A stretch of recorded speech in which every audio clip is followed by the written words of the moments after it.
Hello and welcome. आप देख रहे हैं अल्पाइन क्लासेस। दोस्तों आपको बता दें कि बहुत सारे बच्चों ने जब बनारस हिंदू यूनिवर्सिटी का रजिस्ट्रेशन के लिए तो पहले कंफ्यूजन में, सर क्या फिर से फॉर्म भरा जा रहा है कि नहीं। सबसे पहले आपको कंफर्म कर दे कि सीयूटी का जिन्होंने एग्जाम दिया था उसके लिए उन्होंने जब बीएचयू सिलेक्ट किया होगा तो बीएचयू का काउंसलिंग हो रही है ऑनलाइन, ठीक है, उसका रजिस्ट्रेशन है। तो आपको करना क्या है, सबसे पहले आपको गूगल पे जाना है, बीएचयू ऑनलाइन सर्च करना है। उसके बाद आपको यहाँ पे दिख जाएगा BHUonline.in का, यहाँ पे आप जाओगे। फिर यहाँ थोड़ा स्क्रॉल करने के बाद नीचे जाओगे तो यहाँ पे लिखा ना post graduate programme PET registration, ठीक है ना। अब इसका डेट यहाँ पे क्लिक फॉर रजिस्ट्रेशन पे जब यहाँ पे आप क्लिक करोगे तो ये इंटरफेस ओपन हो जाएगा। इसका वीडियो मैंने ऑलरेडी आपको बना के दिया था। अब यहाँ पे सारे इन्फॉर्मेशन लिखा हुआ है क्या कैसे है, ठीक है ना। देखिए लास्ट डेट है आपका 27 जून से 16 जुलाई तक लास्ट डेट है। अब यहाँ पे देखिए एक अच्छी इन्फॉर्मेशन यह है कि आप how to register for admission in BHU, ठीक है। आप यहाँ पे जाके पूरा पीडीएफ देख सकते हैं, ठीक है ना। इस पूरे पीडीएफ को आप देख सकते हैं कि कैसे इन्होंने इसको फिलअप करने के लिए पूरा प्रोसीजर बताया हुआ है, ठीक है ना। कि आप जाओगे सबसे पहले, उसके बाद लिंक पे क्लिक करोगे, सारा चीज़, ठीक है ना। तो ये पीडीएफ के सहारे भी आप देख के अपना फॉर्म फिलअप कर सकते हो, अदरवाइज मैं आपको पूरा बता रहा हूँ। अब यहाँ पे जाइएगा, देखिए सबसे नीचे जाइएगा, लिखा होगा I have read the instruction, ठीक है। आप इस पे I have the read the instruction पे क्लिक करने के बाद फिर नीचे इधर जाएंगे रजिस्ट्रेशन पे, न्यू रजिस्ट्रेशन पे, ठीक है ना। तो न्यू रजिस्ट्रेशन कर लेंगे। जो रजिस्ट्रेशन कर चुके होंगे इसके आगे का वीडियो देखेंगे, जस्ट 1 मिनट रुक जाएंगे अभी वो, ठीक है ना। तो न्यू रजिस्ट्रेशन पे आप क्लिक करोगे, यहाँ पे देखिए पूरा बता रहा है कि क्या क्या डॉक्यूमेंट लगेगा, ठीक है ना। जो क्लास 10th, देखिए मैं आपको रैंडमली बता दे रहा हूँ, क्लास 10th है ना, पहले तो आपका फोटो लगेगा, सिग्नेचर लगेगा, क्लास 10th का मार्कशीट, फोटो सिग्नेचर आपका फोटो फॉर्म में अपलोड होगा, जेपीजी फॉर्म में। क्लास 10 की मार्कशीट और 12th की मार्कशीट, यूजी की मार्कशीट जो होगा आपका पीडीएफ फॉर्मेट में होगा, ठीक है ना। अगर टीसी और कैरेक्टर सर्टिफिकेट नहीं है तो आप वहां पे एक अंडरटेकिंग अपलोड करना होगा, अंडरटेकिंग फॉर्म आपको अवेलेबल हो जाएगा, ठीक है। अगर नहीं मिल रहा होगा तो अल्पाइन क्लासेस ऑफिशियल टेलीग्राम पे आपको मिल जाएगा, ठीक है ना।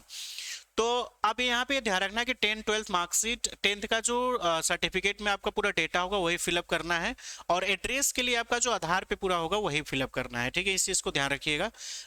अब जो बच्चे रजिस्ट्रेशन नहीं किए पहले वो ध्यान रखेंगे, जो कर चुके हैं 1 मिनट वीडियो स्किप करके आगे देखेंगे, ठीक है। न्यू रजिस्ट्रेशन पे आप जाओगे, ओके करोगे। अब यहाँ पे देखिए एनटीए एप्लीकेशन नंबर, आपने आपका एडमिट कार्ड पे जो एप्लीकेशन नंबर वह डालेंगे, फिर री इंटर करेंगे, मतलब वही एप्लीकेशन फिर से डालेंगे। आपका नाम जैसे मान लेते हैं राहुल कुमार है तो आप राहुल और लास्ट में लास्ट नेम लिख दिएगा कुमार है। जैसे राहुल कुमार सिंह है तो फर्स्ट नेम राहुल लिखिएगा, मिडिल नेम कुमार और लास्ट नेम लिखिएगा सिंह, ठीक है। डेट ऑफ बर्थ आपका जो भी होगा वो लिख लीजिएगा। जेंडर आपका मेल फीमेल होगा वो कर लीजिएगा, ठीक है। फादर नेम आपका जो है क्लास 10th के सर्टिफिकेट में जो होगा वही लिखिएगा, मदर नेम वही लिखिएगा। बच्चे फादर नेम मदर नेम में गलती कर देते, इसमें देखिए मिस्टर डॉक्टर वगैरह कुछ नहीं लगाना है। ईमेल आपने जो एनटीए में फॉर्म भरते समय दिया था वही करिएगा। यहाँ पे आपको पासवर्ड क्रिएट करना है, ठीक है ना। पासवर्ड क्रिएट मतलब यह है जैसे कि आप मान लेते राहुल है तो आप पासवर्ड कोई क्रिएट कर लीजिएगा। मान ली पासवर्ड कर लेते हैं कि पहला कैपिटल कर लेते हैं एच, है ना, help@1152 ऐसे करके, ठीक है ना। फिर वही पासवर्ड आपको कंफर्म करना होगा फिर से।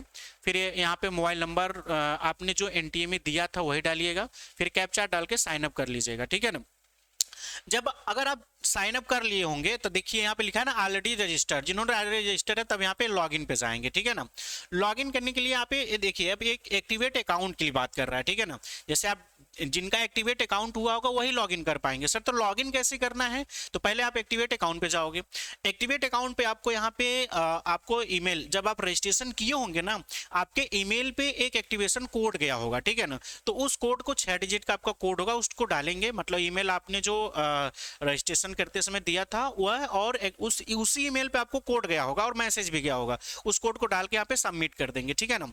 अच्छा सर जिन्होंने ऑलरेडी ये सारी प्रोसीजर को कर रखा है, ठीक है ना, उनके लिए क्या करना है, उनके लिए क्या करना है कि वो सीधे जाएंगे, ठीक है ना, वो सीधे जाएंगे क्लिक है रजिस्ट्रेशन पे। यहाँ पे जो लिखा नहीं है लॉगिन, लॉगिन पे आप क्लिक करिएगा, ईमेल आईडी और पासवर्ड आएगा, ठीक है ना। जैसे ईमेल आईडी और पासवर्ड, मतलब एक तीसरा स्टेप हो गया। पहला स्टेप में आपको रजिस्ट्रेशन करना है, सेकंड स्टेप में आपको एक्टिवेट करना है, थर्ड स्टेप में आपको लॉगिन करना है।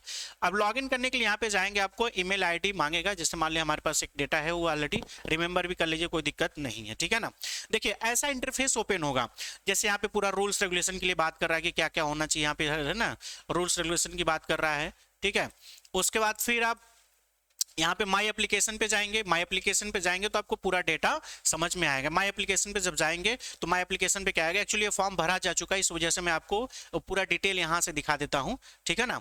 माई एप्लीकेशन पे जब जाएंगे आप तो आपको ऐसा इंटरफेस ओपन होगा, देखिए यहाँ पे, ठीक है, ये स्टेप 2, ठीक है, my rule solution my application पे जब जाओगे तो आपको ये इंटरफेस आएगा, है ना। Applicant detail, educational detail, document upload, upload photo and signature, है ना, select programme, bank detail, preview. अब ध्यान रखिएगा एप्लीकेंट डिटेल में आपका वही रहेगा, आपका नाम, फादर नेम और आपका कैटेगरी, ये सारा। अगर जो ओबीसी है ना, एसटी एससी, या फिर अगर जनरल में आप ईडब्ल्यूएस कैटेगरी में आते हैं तो सिलेक्ट करेंगे तो उसका एप्लीकेशन नंबर भी डालना पड़ेगा, ठीक है, मतलब उस सर्टिफिकेट का नंबर भी आपको डालना होगा, ठीक है ना।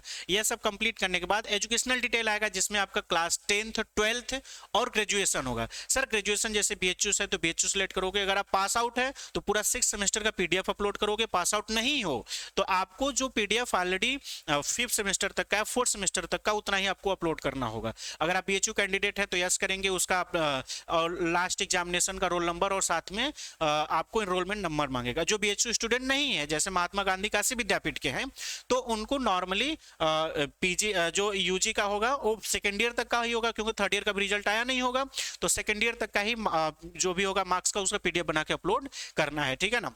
तो एक एक चीज ध्यान रखिएगा, एप्लीकेंट डिटेल में सारा चीज है। फिर एजुकेशनल डिटेल में आपको क्लास 10th और 12th का भरना है और ग्रेजुएशन का भरना है, पीडीएफ बना के और परसेंटेज कन्वर्ट करके सेकेंड ईयर तक का जितना आया होगा वो कर दीजिएगा।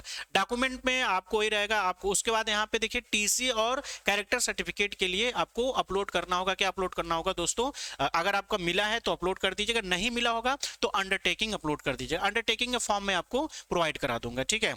फिर उसके बाद सेंड प्रोसीड करिएगा, अपलोड फोटो एंड सिग्नेचर होगा, 100 KB में होगा, जेपीजी फॉर्म में होगा। फिर आपके बाद प्रोग्राम सिलेक्ट करना को, प्रोग्राम सिलेक्ट में अगर आप पेड सीट यस करते हो तो आपको फ्रेश सीट के बाद आपको पेड सीट में ऑप्शन मिलेगा। अगर पेड सीट नो करते हो तो आपको वही सीट मिलेगा जो ऑलरेडी आपके पास होगी, ठीक है ना। तो यह रहेगा। उसके बाद फिर बैंक अकाउंट डिटेल होगा, बैंक अकाउंट डिटेल में आपका नाम होगा, ब्रांच नेम होगा, बैंक अकाउंट एफएससी कोड होगा, ये सारी चीजें होगा। फिर यह करने के बाद आप सबमिट कर दोगे, पेमेंट का ऑप्शन आएगा। पेमेंट करने के लिए आपको पेमेंट कर दोगे, ऑनलाइन पेमेंट जितना भी पेमेंट रहेगा सबमिट कर दोगे, ठीक है। पेमेंट जब आप कंप्लीट करोगे प्रीव्यू फॉर्म करने के लिए आएगा, फिर ऐड प्रेफरेंस करने के लिए आएगा, ठीक है ना। अब जैसे ऐड प्रेफरेंस, मैं ऐड प्रेफरेंस दिखा देता हूं यहाँ पे, क्योंकि यहाँ पे इनका ओपन है, तो ऐड प्रेफरेंस मैं आपको भर के दिखा देता हूं, ठीक है ना। जैसे यहाँ पे है ना, आप जब कर लोगे है ना, प्रीव्यू करने के लिए ऐसा आएगा, ठीक है। आप प्रीव्यू करके देख लोगे कि कैसा आपका फॉर्म का पूरा है, सबको डिटेलिंग यहाँ पे आ जाएगा, ठीक है ना। उसके बाद कोर्स प्रेफरेंस ध्यान रखिएगा, जैसे कोर्स प्रेफरेंस में आपको ऐड प्रेफरेंस यहाँ पे है ना, तो आपको यहाँ पे ध्यान रखना होगा क्या है, यहाँ सेलेक्ट करना होगा, फिर उसके बाद ऐड करते जाना होगा, ठीक है ना। फिर उसी तरीके से अगर आपने दूसरा कोई कोर्स है, जैसे एमबीए है, तो एमबीए पे जाओगे आप, उसके बाद यहाँ पे देखिए टीएमसी, टीएमसी, डीएवी, जहाँ पे भी होगा वो कोर्स को कर लोगे, ठीक है। फिर उसी तरीके से अगर एमकॉम के बच्चे होंगे, ठीक है ना, एमकॉम का तो एमकॉम सेक्शन पे जाएंगे, एमकॉम मतलब यहाँ पे ऐड करते जाना है, ठीक है। जैसे टीएमसी है, डीएवी है, एएमपीजी है, ठीक है। तो अगर पेड होगा तो पेड सीट का भी ऑप्शन आएगा। इसके अलावा भी अगर आपको कोई दिक्कत होता है तो आप हमसे कांटेक्ट कर लीजिएगा, ठीक है ना, गलती मत करिएगा, ठीक है। अगर कोई गलती हो भी जाता है तो आपको बीएचयू में जाना पड़ेगा, इसलिए गलती कोशिश करिएगा ना हो, ठीक है। तो ये वीडियो एक इंफॉर्मेटिव के पर्पस है, मैंने पूरा फॉर्म भर के नहीं दिखाया। जो बच्चे अगर कोई दिक्कत होता है तो आप हमसे कांटेक्ट करिएगा। Thank you so much.